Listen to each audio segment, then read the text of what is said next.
السلام عليكم ورحمة الله وبركاته نحمده ونصلي على رسوله الكريم قال الله عز وجل في القرآن العظيم أعوذ بالله من الشيطان الرجيم بسم الله الرحمن الرحيم ألف لام ميم ذلك الكتاب لا ريب فيه هدى للمتقين صدق الله المولانا العظيم وصدق رسوله النبي الكريم সুপ্রিয় দর্শক মণ্ডলী, মহান আল্লাহ তাআলার দরবারে লাখো কোটি শুকরিয়া আদায় করছি যে রব্বি করিম আমাদেরকে অত্যন্ত গুরুত্বপূর্ণ দ্বীনি একটি অনুষ্ঠানের সাথে যুক্ত রেখেছেন। শুকরিয়া আদায় করছি রব্বি করিমের। ইয়া রাব্বিল লাকাল হামদ কামা ইয়ানবাগি লিজালালি ওয়াজহিক ওয়া আযীম সুলতানিক। আপনাদের সকলকে আপনাদের প্রিয় চ্যানেল, প্রিয় অনুষ্ঠান নিউজ 24 এর লাইভ প্রোগ্রাম ইসলাম আমরা আমন্ত্রণ জানাচ্ছি।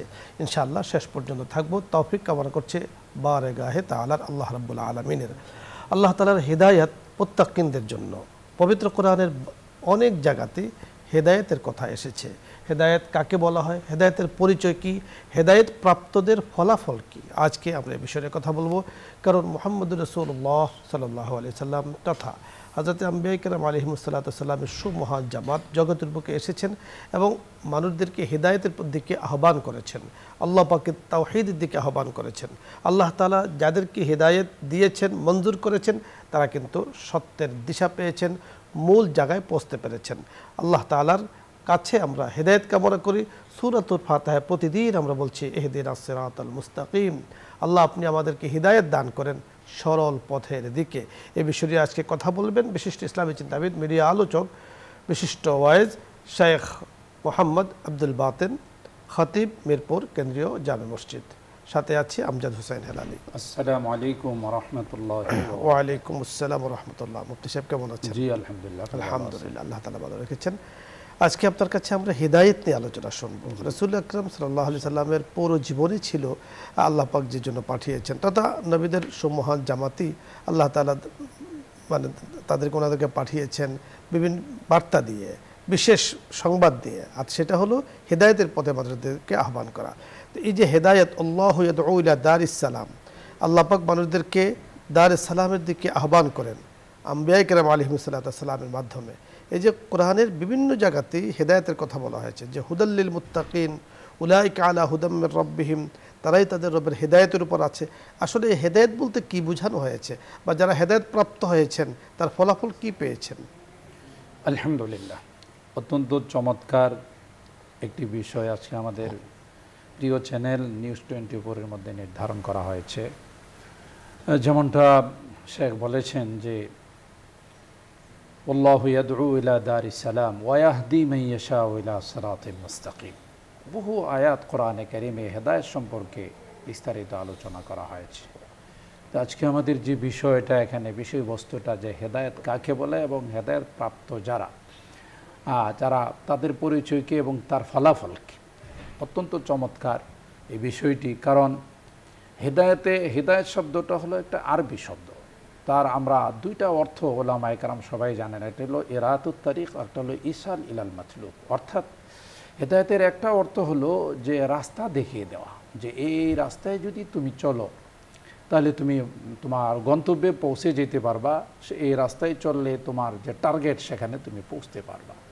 আরেকটা অর্থ হলো যে ইসাল ইলাল মাতলুব, অর্থাৎ টার্গেটে সরাসরি পৌঁছায় দেওয়া। একটা হলো টার্গেটে পৌঁছার রাস্তা দেখাই দেওয়া, আর একটা হলো সরাসরি গন্তব্যে বা টার্গেটে পৌঁছে দেওয়া। ওলামায়ে কেরাম এক এক জায়গায় এক একটা অর্থ ব্যবহার করেছেন। যেখানে আল্লাহ রাব্বুল আলামিন যে আয়াতগুলোতে এভাবে ইরশাদ করেছেন আল্লাহু ইয়াহদি মান ইয়াশাউ ইলা সিরাতিল মুস্তাকিম উলাইকা আলা হুদাম মির রাব্বিহিম ওয়া উলাইকা হুমুল মুফলিহুন, এই সবগুলো যে আল্লাহ তাআলা যাকে সরাসরি কুদরতিভাবে হেদায়েতের রাস্তায় উঠিয়ে দেন, যেমন সাহাবায়ে কেরাম রিদওয়ানুল্লাহি তাআলা আলাইহিম আজমাইন। হাদিসের মধ্যে আসছে মুহতারাম যে ইন্নাহুম কানু আলাল হুদাল মুস্তাকিম, যে এরা ছিল সঠিক পথ প্রাপ্ত। আল্লাহ তাদেরকে হেদায়েত দিয়ে দিয়েছেন। যারা হেদায়েত প্রাপ্ত হয়ে গেছেন ওরা তো সফল কাম, যে আল্লাহ তাআলা তাকে হেদায়েত দিয়েছেন। আর বাকি যেমনটা শেখ বলেছেন যে সমস্ত আম্বিয়া আলাইহিমুসসালাম তাদেরকে আল্লাহ তাআলা পৃথিবীতে প্রেরণ করার একটাই মিশন ছিল, একটাই টার্গেট ছিল, সেটা হলো যে মানুষকে হেদায়েতের উপরে নিয়ে আসা, হেদায়েতের উপরে উঠাই দেওয়া। এই জন্য হেদায়েতের জন্য আল্লাহর কাছে দোয়া করা এবং হেদায়েত যেন কোনোভাবে আমার থেকে ছুটে না যায় সেই জন্য সতর্ক থাকা। আর যেমনটা সূরা বাকারার সে আয়াত, যে বৈশিষ্ট্যগুলো যাদের মধ্যে থাকবে, আল্লাযীনা ইউমিনুনা বিল গায়ব ওয়া ইউকিমুনাস সালাহ ওয়া মিম্মা রাযাকনাহুম ইউনফিকুন ওয়াল্লাযীনা ইউমিনুনা বিমা উনজিলা, এই যে পাঁচটি বৈশিষ্ট্যের কথা সূরা আল বাকারার শুরুতে আল্লাহ তাআলা ইরশাদ করেছেন, লাস্টে কিন্তু আল্লাহ তাআলা বলেন উলাইকা আলা হুদাম মির রাব্বিহিম। এই বৈশিষ্ট্যগুলো গুণাবলী যাদের মধ্যে থাকবে, আল্লাহ পাক বলেন আমি সার্টিফিকেট দিলাম যে এরা হেদায়েতের উপর আছে, এবং উলাইকা হুমুল মুফলিহুন, এবং এরাই সফল কাম, এরাই সাকসেস। তাহলে এখান থেকে ফলাফলটা আমাদের সামনে চলে আসলো। হেদায়েত প্রাপ্ত হয়ে যাওয়া মানে সে ইহকালও সফল কাম, পরকালও সফল কাম, অর্থাৎ উভয় জগতেই সে সাকসেস। রাইট, যাকে আমরা কিতাবের পরিভাষায় বলি সাআদাতুদ দারাইন ওয়াল ফাউজুল আযীম, ওয়াল ফাউজুল আযীম। দর্শক মণ্ডলী, হেদায়েত আল্লাহ পাকের পক্ষ থেকে একটি নূর, একটি আলো, যে আলো আল্লাহ তাআলা যাকে দান করেছেন তিনি মহা সফলতা পেয়েছেন। যেমন আমরা গভীর অন্ধকারে যখন পাওয়ারফুল লাইট আমরা পাই অথবা আমাদের সাথে থাকে, তখন কোনো চিন্তা থাকে না পথ চলতে, একদম গন্তব্যস্থলে বিনা চিন্তায় সাহসের সাথে আমরা সেখানে পৌঁছে যাই। এবং এই আলো দ্বারা শুধু একা নয়, আশেপাশের অনেক মানুষকেও কিন্তু আমরা গন্তব্যস্থলে পৌঁছার জন্য সাহায্য করি। ঠিক হেদায়েতের আলো, হেদায়েতের এই পাওয়ারফুল লাইট আল্লাহ পাক যাকে দিয়েছেন, এই নূর যাকে দিয়েছেন, তিনি নিজেও হেদায়েত প্রাপ্ত হয়েছেন, সাথে অন্যান্য লোকদেরকেও হেদায়েতের পথে চালিয়েছেন। এই আলো দ্বারা পথ দেখিয়ে তাদেরকে গন্তব্যস্থলে পৌঁছেছেন। একজন মানুষের গন্তব্যস্থল কোথায়? ইন্তেকালের পরে আমরা যাব জান্নাতে। জান্নাতে আমাদের বাড়ি। আমাদের দাদা আদম আলাইহিসসালাম তিনি সেখানে ছিলেন। আল্লাহ পাক বলেছেন উসকুন, আপনি এবং আপনার সঙ্গিনী নিয়ে আপনি জান্নাতে বসবাস করুন। ওয়ালা তাকরাবা হাযিহি শাজারা ফাতাকুনা মিনাজ জালিমিন। নিষিদ্ধ গাছের কাছে যাওয়ার কোনো প্রয়োজন নেই, গেলে কিন্তু সমস্যা হয়ে যেতে পারে। শয়তান সেখানে ধোঁকা দিয়ে বিভিন্ন কাজ করেছে। যাই হোক, আমাদের মূল যে বাড়ি তা হলো কিন্তু জান্নাতে। তো সেই জান্নাতে আমরা যাব। আমাদের দাদার বাড়ি ছিলেন, আমাদের নবীজি সাল্লাল্লাহু আলাইহি সাল্লাম জান্নাতে যাবেন, আমরাও জান্নাতে থাকব। রাসূল বলেছেন কানা মাইয়া ফিল জান্নাহ, যারা সুন্নতের উপরে চলবে, সুন্নতে জীবন যাপন করবে, সুন্নতকে মহাব্বত করবে, তার বাস্তব জীবনে সুন্নত থাকবে, পারিবারিক জীবনে, সামাজিক জীবনে, রাষ্ট্রীয় জীবনে সুন্নত থাকবে। রাসূল বলেন যে কানা মাইয়া ফিল জান্নাহ, সে আমার সাথে জান্নাতে থাকবে। আমরা চাই আল্লাহর হাবিবের সাথে জান্নাতে যেতে, জান্নাতে থাকতে।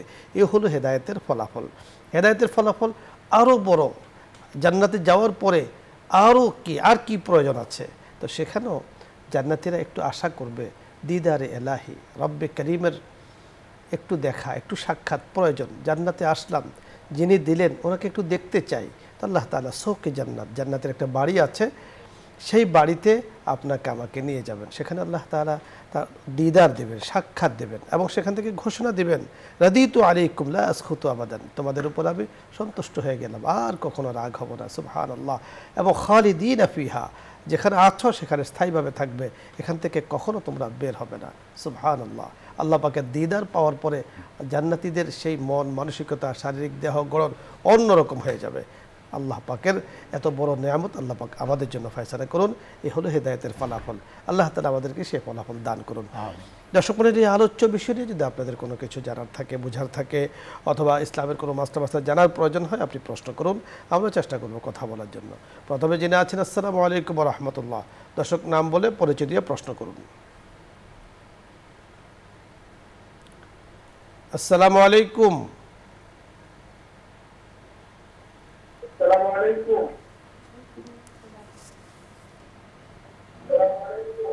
পরের দর্শক।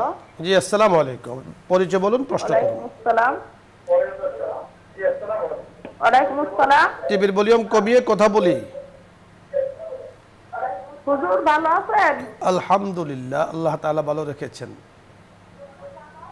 আমি একটা প্রশ্ন বলতে চাচ্ছিলাম। বলুন। ওই যে মনে করেন যে জামাতের যে মানুষের নাম লেখায়, বুঝছেন? বলুন।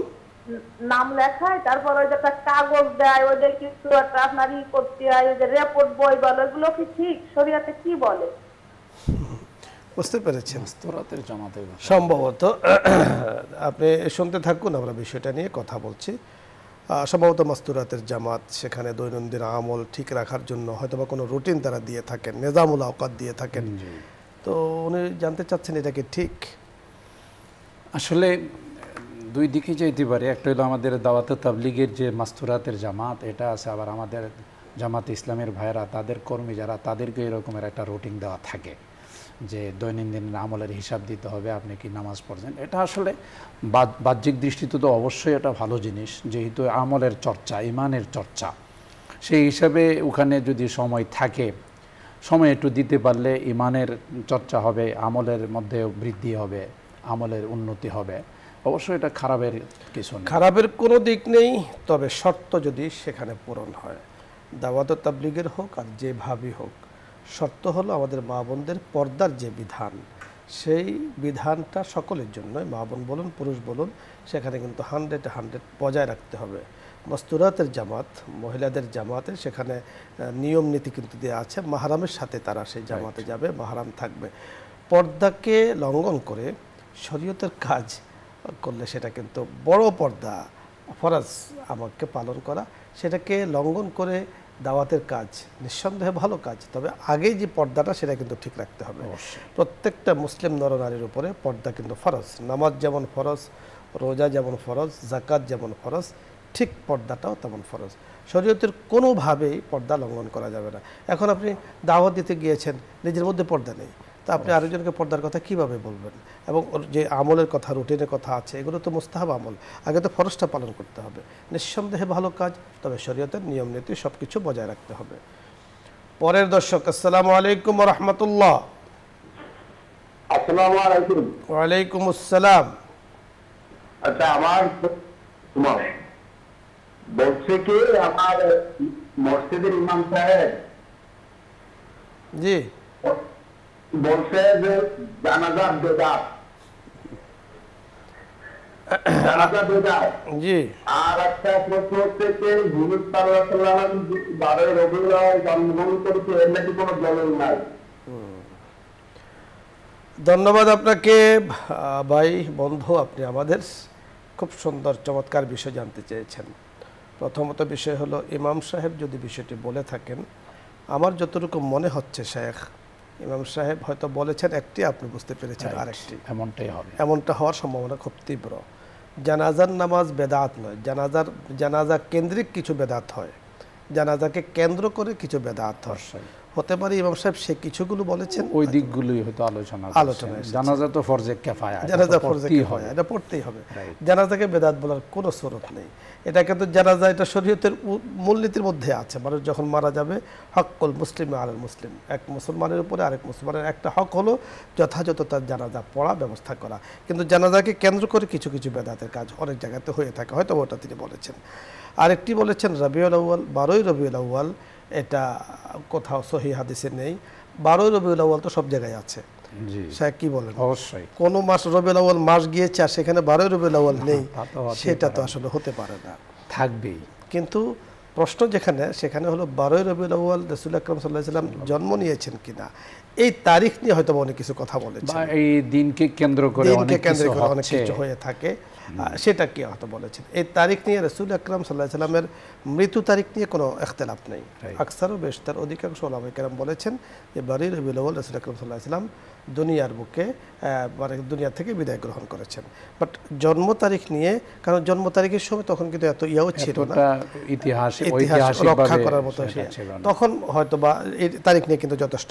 9 রবিউল আউয়াল আছে, 8 রবিউল আউয়াল আছে, 2 রবিউল আউয়াল আছে, এইভাবে কিন্তু প্রসিদ্ধ আছে 12 রবিউল আউয়াল, কিন্তু অনেকে বিশুদ্ধ বলেছেন 9 রবিউল আউয়াল। এভাবে অনেক কথা আছে, হয়তোবা ইমাম সাহেব এই কথাগুলো বলেছেন, আপনি হয়তোবা শুনেছেন, অথবা ওনার সাথে বিষয়টা আরও আলোচনা করে কোনো ধরনের ফিতনার সম্মুখীন না হয়ে আলোচনা করে বিষয়টা সমাধান করে নেওয়া। ছোটোখাটো বিষয় নিয়ে অনেক সময় বড়তে আমরা রূপান্তরিত হয়ে যাই, এটা আসলে ঠিক নয়। ঝগড়া কখনো সমাধান নয়, আলোচনাই সমাধান। পরের দর্শক, আসসালামু আলাইকুম ওয়া রাহমাতুল্লাহ।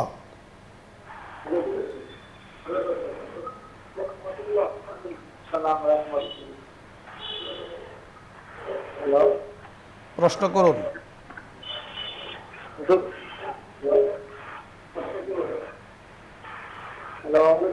আমরা শুনতে পেয়েছি, আপনি প্রশ্ন করুন। আসসালামু আলাইকুম। ওয়ালাইকুম আসসালাম।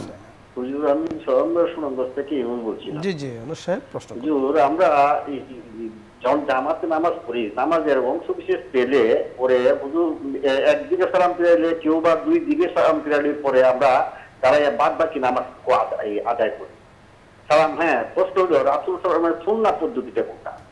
জি হ্যাঁ, আর 2 নম্বর প্রশ্ন হচ্ছে হুজুর যে এই আপনার এই সারা রাত জেগে এই মানে নফল ইবাদত করার চেয়ে উত্তম আমল কি পদ্ধতি? জি জি সুন্দর প্রশ্ন করেছেন, বুঝতে পেরেছেন প্রশ্নগুলো পরিষ্কার। হুজুর, আমার কারেন্টটা চলে গেছে। আপনি শুনতে থাকুন, আমরা কথা বলছি। জি জি, প্রথম প্রশ্ন ছিল যে যদি মাসবুক হয়, 1 রাকাত 2 রাকাত পান নাই, সেক্ষেত্রে সালাম ফেরানোর অর্থাৎ সুন্নাহ তরিকা তিনি কোন সময় দাঁড়াবেন, কি 2 সালাম ফিরিয়ে না 1 সালাম ফিরিয়ে? এটাই ছিল প্রথম প্রশ্ন। আসলে মাসআলা হলো এখানে ইমাম সাহেবে যেহেতু নামাজ শেষ করে সাহু সেজদা দেওয়ার সম্ভাবনা থাকে, যদি কোনো ভুল হয়ে যায়, সেটা তো আমাদের জানা নেই। এই জন্য 2 সালাম পর্যন্ত অপেক্ষা করা এটাই সুন্নত। তবে যদি 1 সালাম ফিরিয়ে 2য় সালাম শুরু করে এই সময় যদি কেউ উঠে যায়, তাহলে তার ওঠাটা কোনো অপরাধ হবে না, বা সুন্নাহর খেলাফ হবে তবে না। নিয়ম হলো 2য় সালাম ফেরানোর পরে ওঠা। জি, এটাই সুন্নাহ তরিকা। নফল ইবাদত করা সারা রাত, এর থেকে উত্তম কি ইবাদত আছে যে সারা রাত ইবাদত থেকেও নফল ইবাদত করা উত্তম? হ্যাঁ, এটা তো অবশ্যই। আসলে তো নফলের বেলায় তো এমনিতেই ইসলামে কোনো জবরদস্তি নেই। নফল মানি হলো যে আমি ইচ্ছা মতো আমার সুবিধা মতো নফল ইবাদত বন্দেগী করলাম। তো নামাজ পড়া এটা তো আমাদের সুন্নাহর দ্বারা প্রমাণিত, হাদিসের দ্বারা প্রমাণিত। যদি সম্ভব হয় আমি নামাজ পড়লাম 2 রাকাত করে, যা হাদিসের মধ্যে আসছে। তারপরেও যদি অন্য কোনো ইবাদতও করতে চায় সেটারও পারমিশন আছে। তো উত্তমের যে বিষয়টা আসছে, সালাতের বিষয়টাই বড় করে আসছে। এরপরে অন্য কোনো ইবাদত যদি তিনি করতে চান, সেটাও কোনো ইসলামে নিষেধ নেই। আসলে সারা রাত্র এক লোক জাগ্রত থেকে ইবাদত করেছেন, আর অন্য যে ইবাদত আছে, অনেক সময় বলা হয়েছে যে আপনি আয়াতুল কুরসি পড়ে ওযুর সাথে শোবেন, তো সারা রাত্র ইবাদত করার সওয়াব পাবেন, ফজিলতের কথা বলা হয়েছে। কিন্তু যখন সারা রাত্র জেগে আপনি ইবাদত করবেন আল্লাহ পাকের রেজা সন্তুষ্টির জন্য, এর একটা এক্সট্রা ফজিলত তাৎপর্য তো অবশ্যই রয়েছে। যেমন সূরাতুল ইখলাসকে যদি কেউ 3 বার তেলাওয়াত করে 1 খতম কোরআনের সওয়াব পাওয়া যায়, আর কোরআনে কারীম পুরোটা তেলাওয়াত করলে এর সওয়াবটা এক্সট্রা আছে। অবশ্যই। ধন্যবাদ। পরে দর্শক, আসসালামু আলাইকুম ওয়া রাহমাতুল্লাহ। জি, প্রশ্ন করুন।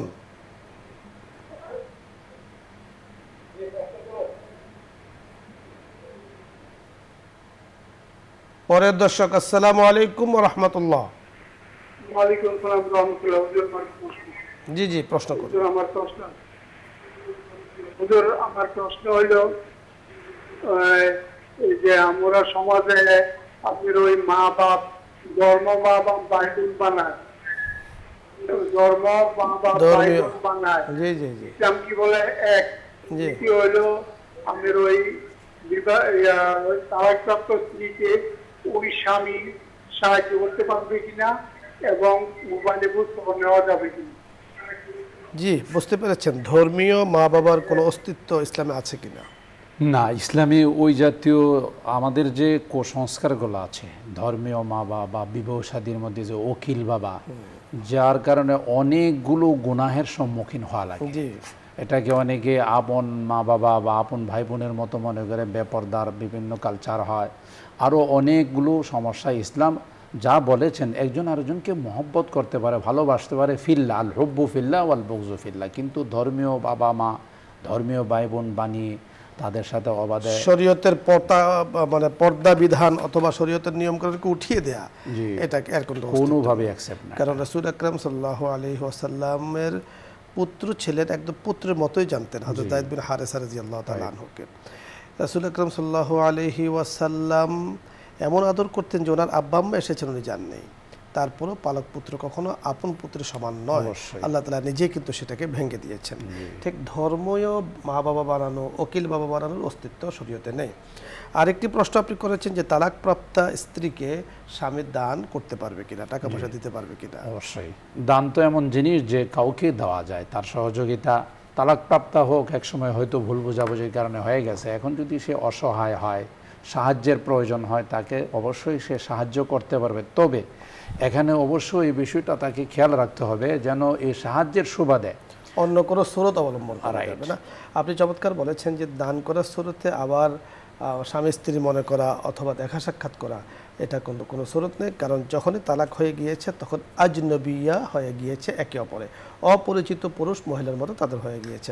অন্যজনকে যেভাবে দান করতে পারে এখানেও দান করবে, অন্যজনের সাথে যেভাবে পর্দা ঠিক এখানে সমান তালে পর্দা, এক বিন্দু কিন্তু ছাড় থাকবে না। মোহতারাম, ধন্যবাদ আপনাকে। দর্শক মণ্ডলী, আজকে অনেকগুলো গুরুত্বপূর্ণ বিষয় নিয়ে আমরা কথা বলেছি। আপনাদের সকলকে ধন্যবাদ জানাতেই হবে, চমৎকার অত্যন্ত গুরুত্বপূর্ণ দ্বীনি বিষয় নিয়ে আপনারা প্রশ্ন করেছেন। এই ধরনের প্রশ্ন করবেন, আমরা আশাবাদ ব্যক্ত করছি। আল্লাহ রাব্বুল কারীম জাযা খায়ের দান করুন আপনাদেরকে, আমাদেরকে সকলকে। আসসালামু আলাইকুম ওয়া রাহমাতুল্লাহি ওয়া বারাকাতুহু। দোয়া হবে, দরুদ ইস্তিগফার পাঠ করি। আল্লাহুম্মা সাল্লি আলা সাইয়্যিদিনা ওয়া নাবিয়্যিনা ওয়া শাফিঈনা ওয়া হাবিবিনা মাওলানা মুহাম্মদ সাল্লাল্লাহু আলাইহি ওয়াসাল্লাম। আস্তাগফিরুল্লাহ আস্তাগফিরুল্লাহ আস্তাগফিরুল্লাহ। اللهم اهدنا الصراط المستقيم، اللهم بلغنا فيما يرضيك أعمالنا يا رب العالمين، اللهم اجعلنا من الذين يستمعون القول ويتبعون أحسنه، اللهم أصلح لنا شأننا كله ولا تكلنا إلى أنفسنا طرفة عين।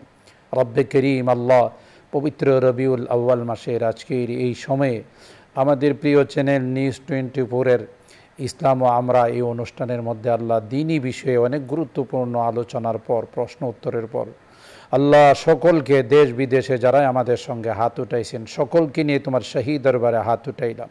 আল্লাহ মেহেরবানি করে আমাদের হাতগুলোকে তুমি কবুল করে নাও। আল্লাহ যে যে নিয়ত নিয়ে, মাকাসেদ নিয়ে, উদ্দেশ্য নিয়ে হাত উঠাইছেন প্রত্যেকের দিলের নেক মাকাসেদগুলোকে তুমি পূরণ করে দাও। যারা রোগী আছেন আল্লাহ মেহেরবানি করে তাদেরকে পরিপূর্ণ শিফা নসিব করে দাও। অভাবীদের অভাবকে দূর করে দাও, পেরেশানিওয়ালাদের পেরেশানিকে দূর করে দাও।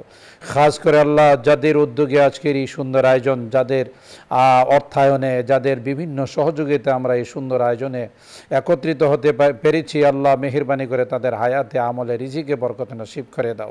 আল্লাহ বিশেষ করে নিউজ 24 পরিবার যারা আছেন, আমাদের চেয়ারম্যান মহোদয় সহ, আল্লাহ ওনাদের হায়াতের মধ্যে বরকত দিয়ে দাও। বেশি বেশি নেক আমল করার তৌফিক নসিব করে দাও ইয়া রাব্বাল আলামিন। মুরব্বীরা যারা দুনিয়া থেকে চলে গেছেন, আত্মীয় স্বজন, আল্লাহ তাদের জিন্দেগির গুনাহ খাতাগুলোকে মাফ করে দাও। আল্লাহ তাদের কবরগুলোকে জান্নাতের বাগান বানায় দাও। খাস করে আমরা যারা হাত উঠেছি আল্লাহ আমাদের অনেকেরই মা বাবা, দাদা দাদি, নানা নানি, শ্বশুর শাশুড়ি, ভাই বারাদর, আত্মীয় স্বজন অন্ধকার কবরে শুয়ে আছেন, আল্লাহ মেহেরবানি করে তাদেরকে তুমি মাফ করে দাও। আল্লাহ তাদের কবরগুলো জান্নাতের বাগান বানায় দাও।